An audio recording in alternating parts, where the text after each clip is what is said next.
put in your question in your comment, put the question in the comments, and I'll try to get to them. Sometimes I like to go live and just take all your questions. It's been a while though, actually. Theology, politics, revival, fasting. What about health and fitness from a biblical perspective? So again, I'm looking at Instagram and I'm looking at Facebook. So comment on either one of those and I'll try to get to those. I know one that came in recently was, when do I know that I need to fast? And fasting is huge. Over the years, when I used to read Christian books, Christian literature on fasting, it was everywhere in the early church.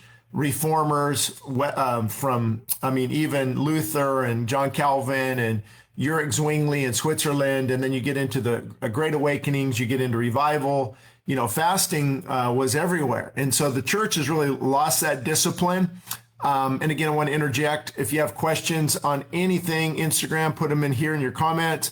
And then up here on Facebook, I'll be checking Facebook periodically as well for any questions.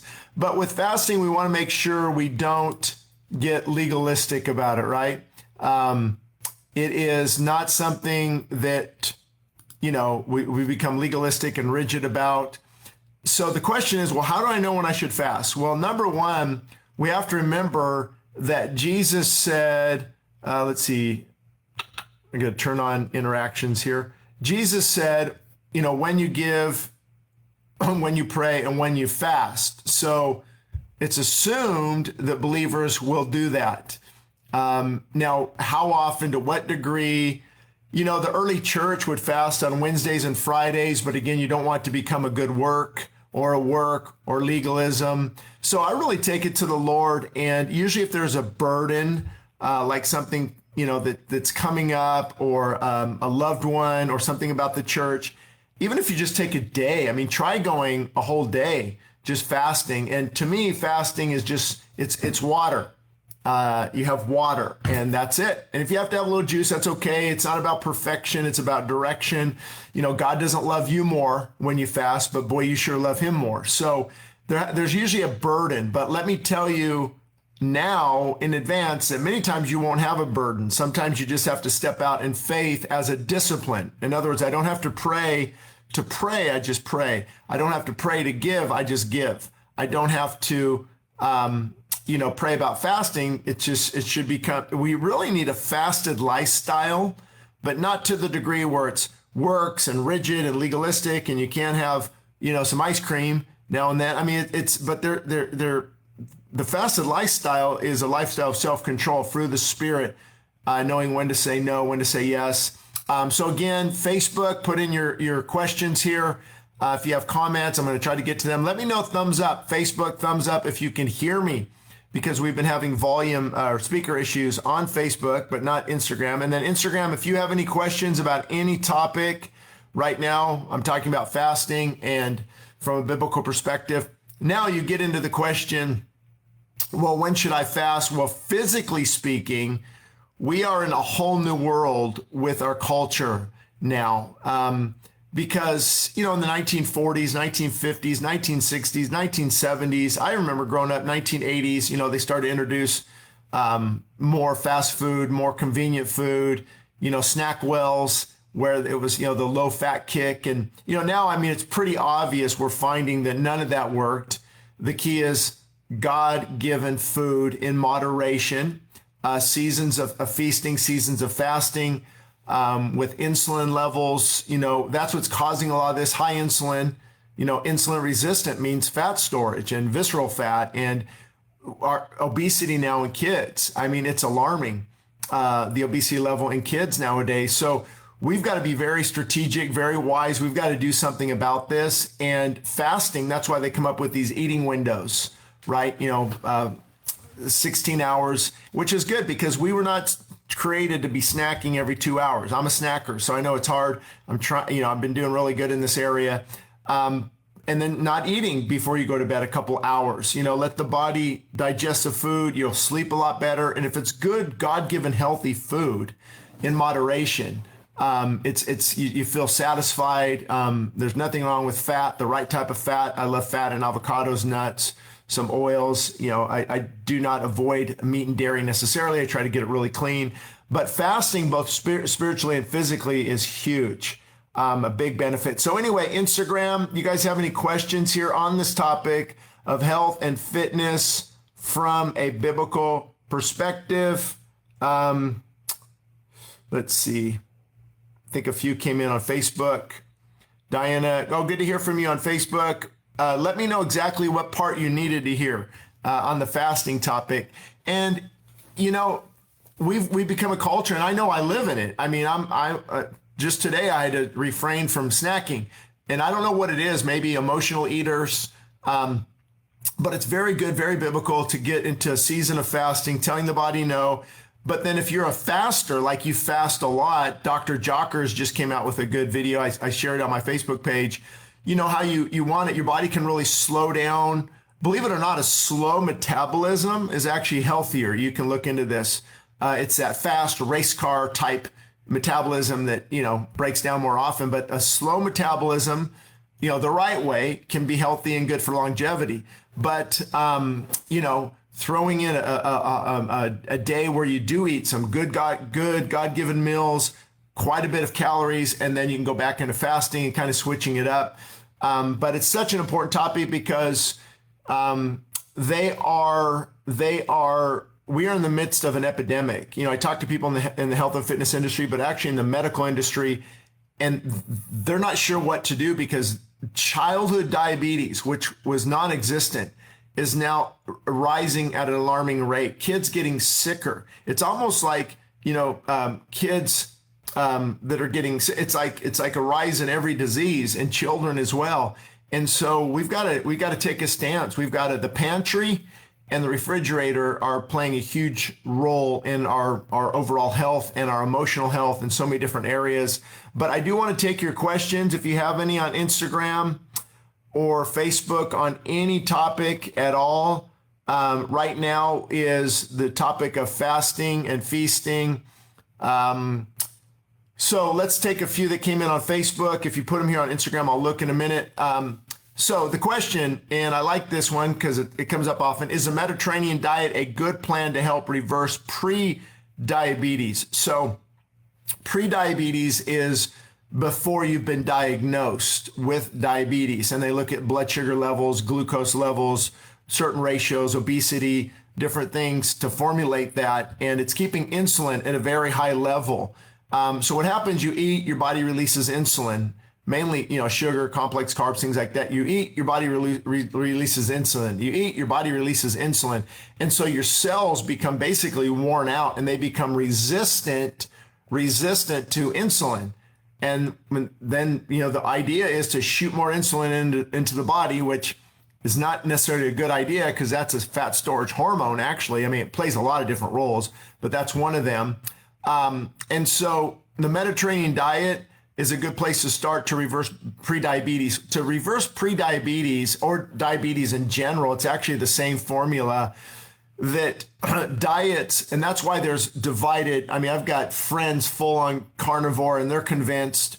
I've got keto, and I've got whole plant-based food friends. I've got people who are raw, just they eat raw plant-based food and they look amazing and feel amazing. And so, it's like, well, it's no secret because it's all God-given food, and each one of those groups actually are limiting, or the carnivore and keto are limiting complex carbs, but the whole plant-based food group is just getting nutrient-dense food, which is very helpful. But in both cases, here's the thing, in all cases, they are limiting processed garbage, junk food. That's the key, is to get back to whole God-given food, one ingredient, sometimes two, depending on what it is. But to answer your question, the Mediterranean diet, it depends on what you mean by that. I mean, that usually means, high vegetable content, a little bit of fish, I believe, a little bit of meat, avocado, olives, think of the Mediterranean. And it can be really good, but if you eat too much food, too much snacking, not exercising, it won't necessarily reverse pre-diabetes or diabetes. The best way to begin is to begin that fasting window, where you don't have to eat all the time. And I know I'm preaching to myself, it's very difficult, but what happens when you don't eat all the time is your insulin really drops. And then when you do eat at specific moments, maybe twice a day, 8 in the morning and again at 3 in the afternoon, and then take a walk afterwards, that really helps to lower insulin. There's seasons of fasting where you go on a 24-hour or 2-day, 3-day fast. Maybe you go on a 10-day or 7-day, Buchenheimer fast, which they're taking a little bit of calories through juice. Walter Longo has a lot of research at USC on longevity diet and fasting. And so it's not just following a Mediterranean diet will reverse prediabetes. There's so many other factors that come into play with that. What type of food? How often do you eat the food? Do you need to lose some weight? So many different things. So let's see. More questions coming in. Instagram, I'll try to look at this in just a minute. But I need questions on Instagram. Nobody on Instagram has questions. That's a first. Normally you guys are the most vocal. But let's see. Church body of Christ needs to wake up, arise. Victory belongs to God, not Allah. And we must awake, take a stand, suit up and fight. That's the, and with that type of language, though, we have to be careful because we have to remember Islam is a religion of force. And, with Christians, our gun safes are full, but our prayer closets are empty. And how we fight this battle is on our face before God and not being cocky and arrogant and prideful. Not saying you are. I have no clue who this person is. But just overall, we need to be gentle, loving, preach the gospel, be firm in our faith. Again, when it's making inroads, allowing things in our community, we need to stand up. But the real thing is we need to be filled with the Spirit of God. When you're filled with the Spirit of God, then you know when to stand, you know when to sit, you know when to be vocal, you know when to be quiet. And it's so important, that's really is the key for that. We can't just be aloof to that. So let's see, any more questions? I'm going to go back to Instagram here in a minute. Facebook, any questions? Okay, here's an interesting one. My home church serves free coffee and bagels and donuts. That's the worst combination known to mankind for diabetes and what we need right now. The absolute worst combination. You've got bagels and donuts, straight glycemic index, high, insulin increasing, ingredients ever known to mankind. And then you put in the Christian crack and the caffeine and sugar in the caffeine.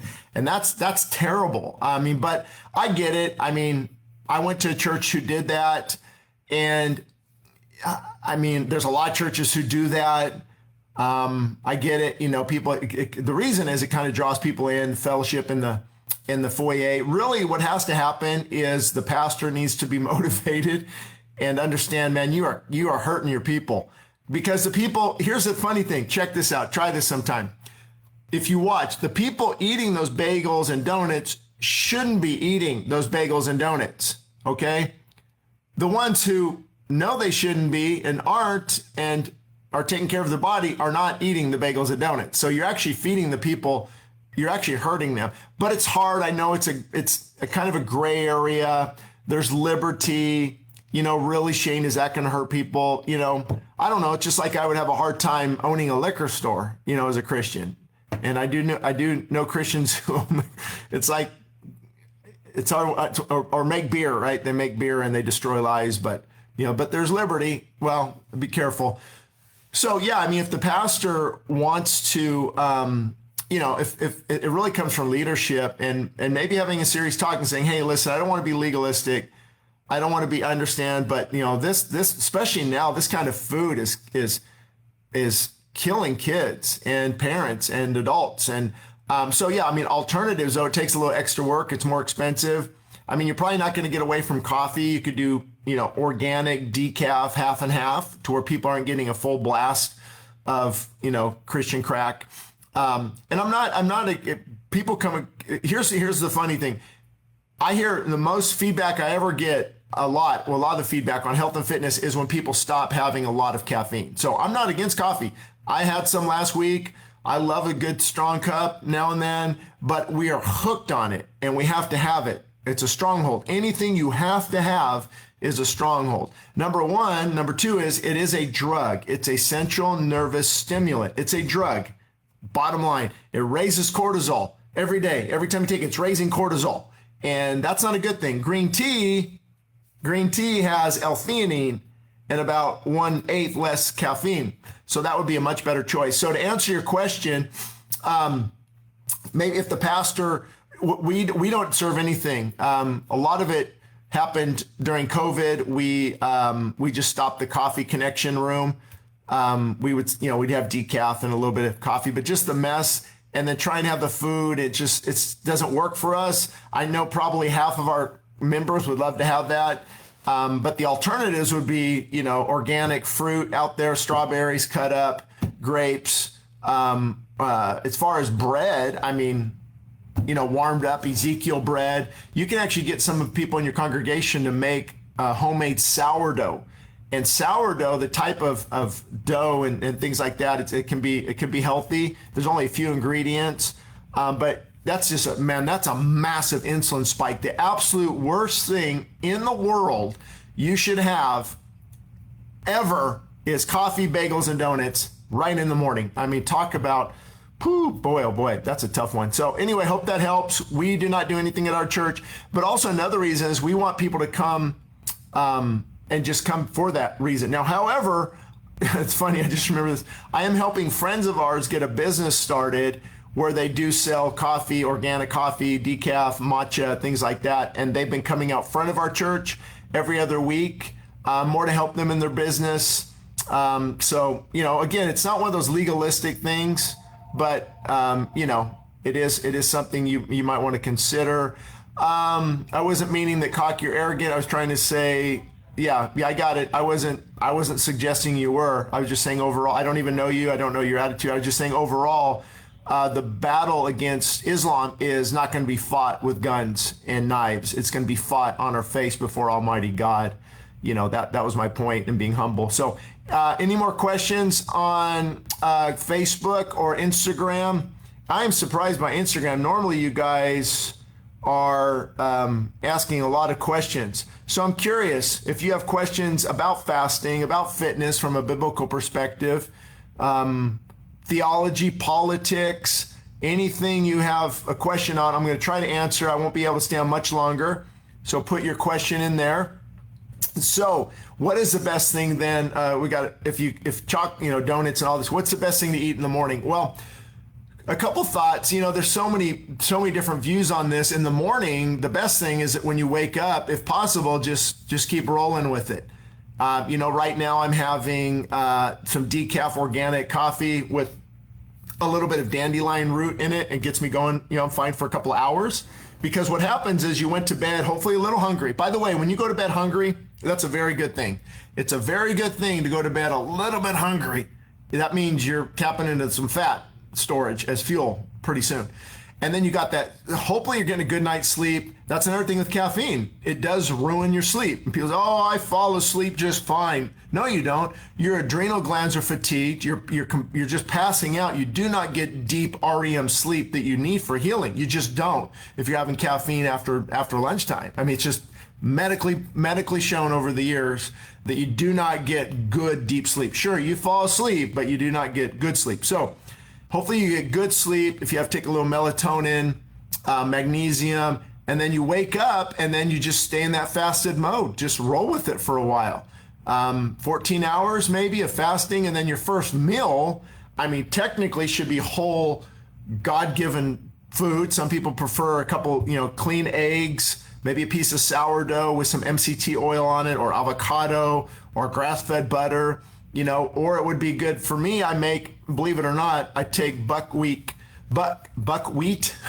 Himalayan buckwheat pancake mix, just a little scoop, and some Himalayan buckwheat sprouts, and some flax, chia, and hemp seeds, and a little bit of plant-based protein powder, and some blueberries. It doesn't taste like IHOP, but you put some jelly on it that has no sugar. It's just strawberries, organic. It tastes incredible, and that's kind of what I do. Maybe 500 calories, And then, what happens too is you don't have that mid-afternoon crash when you give up coffee, or really cut back, and just have some green tea and you eat good, God-given food. Because what happens, insulin spikes, caffeine spikes it, food spikes it, and then you crash. And then we run to the addiction to get it back up. And some of you might need to take a vacation, and don't take a vacation. Take a vacation from bad eating habits and get your life turned around. You'll feel so much better. So, okay, other questions on Instagram, Facebook. Put your questions in on Facebook. Okay, my thoughts on Ozempic.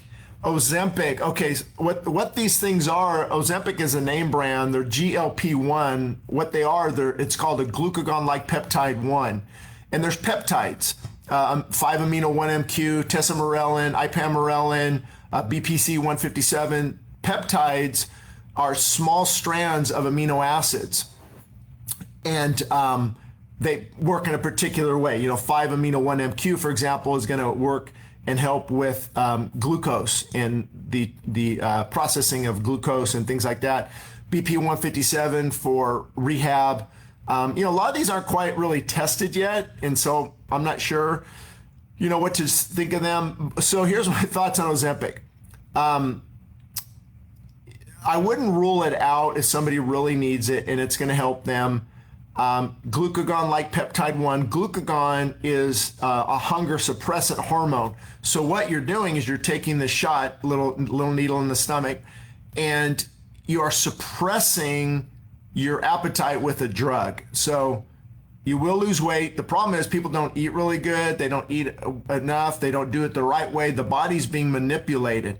So they either have to stay on it the rest of their life. And I've heard of horror stories. There's lawsuits, paralysis of the gut, because it also slows down. I think that's how it does. It slows down the processing of the assimilation of the food in the gut, and it slows it down. And as it's slowing it down, there's paralysis, there's other health issues. And so that's why you're artificially, instead of stimulating appetite, you are reversing that effect. Most people have to stay on it the rest of your life, because if you get off of that, watch out. The hunger is going to return, appetite, calories. And what happens is with Ozempic, let's say you lose 25 pounds. Well, of that, let's say you lose 6 or 7 pounds of muscle. Because of gluconeogenesis, your body's converting the muscle to fuel because it needs some calories and your starvation kind of thing. And so now you go to eat again like you normally did, but now you have 6 less pounds of muscle. Muscle is a calorie burning machine. And so now you can't eat as much as you used to. And now you're in this trap. So the best thing to do with Ozempic, if you're going to ignore this advice, or, there's some people I said, what, if you want to jumpstart this, if you want to jumpstart your fat loss program, like somebody might go on TRT, testosterone replacement therapy, 100 milligrams of testosterone cypionate once a week for a couple months to jumpstart, but don't stay there. Maybe the same thing with Ozempic, just be well aware of, what's going to happen when you come off of it. So it's always good to do it the right way, the best way. It takes time. Motivation is important, but discipline is really the key. So that's what Ozempic is. That's what it does. Again, I don't know the person's situation, if they sought the Lord and God's going to use that and help them, but I can't see staying on that for the rest of your life, if that makes sense. Let me know. Give me a thumbs up under your reply. Anita, I think it is Anita. What is your opinion on honey? Do you recommend? If so, do you usually put it in your tea? Okay, so here's the deal with honey. You guys, we should do this more often. Instagram, I am so surprised. Somebody on Instagram asked a question, because normally you guys are the ones asking all the questions. And if I missed it, go ahead and put it again. So here's the thing with honey. The majority of the honey you are getting, I hate to break the bad news to you, but it's not really good honey the way God designed it. A lot of the big retailers are mixing it with high fructose corn syrup, and it's on the wording, they manipulate the wording and things like that. The best source is to know where you're getting the honey. Like Manuka is real popular right now. It's a very good, expensive honey. Or go directly to the beekeeper or a farmer's mart. Know that you're getting good honey. And I actually just used it today on the buckwheat pancake I just mentioned. Go back and listen if you didn't catch that part. But with honey, just like sugar. Now, here's the thing with honey. It's actually a really good food. It's a perfect food.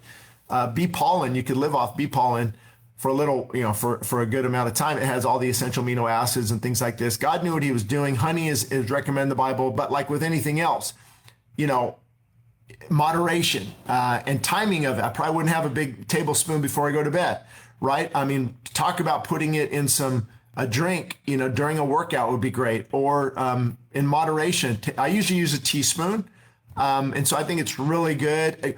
Here's the thing. We don't have to worry about honey and sugar and fructose in fruit. I wouldn't juice too much fruit. I would eat it because you get the peptide, you get the pectin, you get the assimilation of all the fiber and the nutrients and the enzymes. The fruit was designed to be eaten primarily all together, not juiced. However, I have juice just about every day. Green juice, cucumber, parsley, ginger, broccoli, celery, turmeric, ginger, lemon, lime, and I put in one green apple, and it's not too bad. So yeah, I don't avoid honey at all. Again, my point was sugar's not bad. Think about it. Look at how God created. God created us to consume fruit. It's everywhere. And honey, look at this. But God's people in the Bible, they moved a lot. See, that's the problem. If you can focus on 10,000 steps a day and you're moving, you're active, you're not sedentary, maybe you have a job, maybe you can walk around after a meal, maybe you got to get out more, you got to move more. And as we're moving more and losing weight, then these foods are not harmful at all. That's really where it needs to start. So any more questions on Facebook? Here, let me know, give me a thumbs up if that helped on the honey question. Let me know if that helped on the Ozempic question. And I'm looking back at Instagram here. Nothing on Instagram. Put in there if you have questions on Instagram. Maybe you can't hear me on Instagram. Let me know if you can hear me. Thumbs up. Let's see. I don't think we should judge anyone. True. But this is a big but. Ever since he started this subject, I've been noticing that I do have severe anxiety after my cup. Okay, must be talking about coffee. So yeah, here's the thing. When we say we shouldn't judge, it's good to know the verse in context means remove the plank from your eye first. Make sure you're coming with the spirit of humility, that you truly want to help people, and then you actually can speak the truth in love. We're supposed to. So that verse has been taken out of context so much. But anyway, this is probably different. As far as getting organics, I pay tithes to my church and my refrigerator is empty. Not everyone can afford healthy food or fruits and vegetables, let alone organics. A lot of people are giving their tithes and not eating good. I think and it cut out, but I think I see where you're going with that one. That's actually a great question. I've had seasons, me and my wife have had seasons of ups and downs over the years financially. Let me find if I can find that comment because it just disappeared. So put in a question if you have. But yeah, to answer your question, I don't know, maybe she erased it, but it's actually a good one. So here's where, and I've sat down with families before, and it gets a little convicting. So I'm ready to speak the truth if you're ready to listen. Number one, you've got to write down where is that money going? Because when people are honest, 95% of them admit to their favorite Starbucks habit, Arco gas station habit, whatever it is. And we're upwards now of $7, $8, $9, $12 a day. And are we bringing our kids anything? So we got to make sure. You can easily spend $300 a month, $300 a month at Starbucks, going through their line and all. So we can find this extra money. So if you have an extra $300, it's not too difficult to eat healthy. And so if you can't get, sometimes I agree, I don't get organic, sometimes bananas, avocados, pineapple, things like that be great. Lemon, lime, if you're peeling them, but it's the things you eat, like berries, man, you're getting 7 or 8 different pesticides, glyphosate, $1 billion lawsuits on this stuff. It's garbage. And so if you can't do that, then wash the vegetables pretty good with baking soda and things like that. But I've been looking for, I saw some deals at a grocery store. Actually, I just got a text from Lassen's.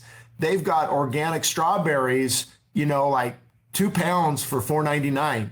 And that's incredible. So you got to be hooked up to that. When does Vaughn's run a sale? Trader Joe's, Sprouts, they often do, buy one, get one at 50% off. So actually, if you do the comparison and you're strategic, sometimes you can find the right thing. What about beans? Organic beans are very healthy, the kind you soak. Great prices, great deals. It's really not as difficult as it sounds. As we think it is. Yeah. Meat, I don't buy a lot of store-bought meat. If I get it, it'll be from, a butcher or something, grass-fed, grass-finished, but even that's expensive. So I've noticed if I cut down on certain other things, why is Amazon always coming to our home? Why is if we write one family, I hope they don't listen here, but this was years ago. I sat down with them and we came up with, drum roll please, $1,200. Yes, $1,200. Eating out now and then, yogurts, Starbucks, Amazon. Just wasted. Now, I'm not enjoying yogurt now and then, things like that, Starbucks. But if we're honest if it was a priority, if eating good and exercise and taking care of this temple was a priority, we would find a way. And so, also families in need at our church, sometimes we'll give them gift cards, help them with their shopping, grow your own. Like we have a just small garden, but we get cucumbers, tomatoes. What's the other thing that was really good? Potato, you can, things like that too. I know it's difficult, but it can be done if we want it bad enough. Let's see here. I'm going to look at Instagram real quick. All right, Instagram, you guys got to catch up. I have struggled with eating at times, yet I want to fast. Is there a wise way to do that? Actually, if you go to Westside, WCFAV, Westside Christian Fellowship, Antelope Valley, it's WCFAV.org. You can download all of my books on fitness and fasting for free. And so that should answer all of your questions. But the key with, is there a wise way to do it? With fasting, the bottom line is the first 2 days are not fun. This is when most people give up. Most people, including me, give up within the first couple days. So if you can take some time off and get through those first couple days, then fasting can be really good. But if we go back to our old habits, then it's counterproductive. Fasting should be used as a jump start to really seek the heart of God spiritually, and then to also obviously help us physically. But again, my books on fasting, they'll go into all different kinds of fast, when to fast, how to fast at westsidechristianfellowship.org. Plums, plums are fine, pretty high in sugar. So again, what's the person trying to accomplish? How much do they weigh? Are they going to eat the plum and go walking? There's so many. Are they going to sit down and watch TV the rest of the night? There's so many different things. Prebiotic sodas, I haven't researched that very, very much. Prebiotic, antibiotic, it means against life. Antibiotic, against life. And sometimes, we prescribe way too much of those, but sometimes they may be needed, if something's really bad in your body.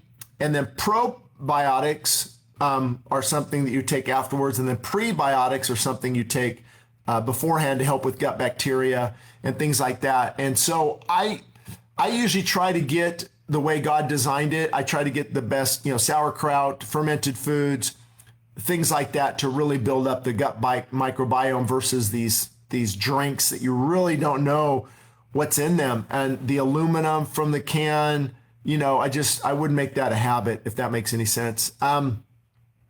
Let's see, any other questions on Facebook? Put it in there. And any other questions on Instagram? Oh, okay. I can go days without eating is my problem. Okay, I must have misread that. That's a good problem to have. So, are you in a ketogenic state? You're just not hungry?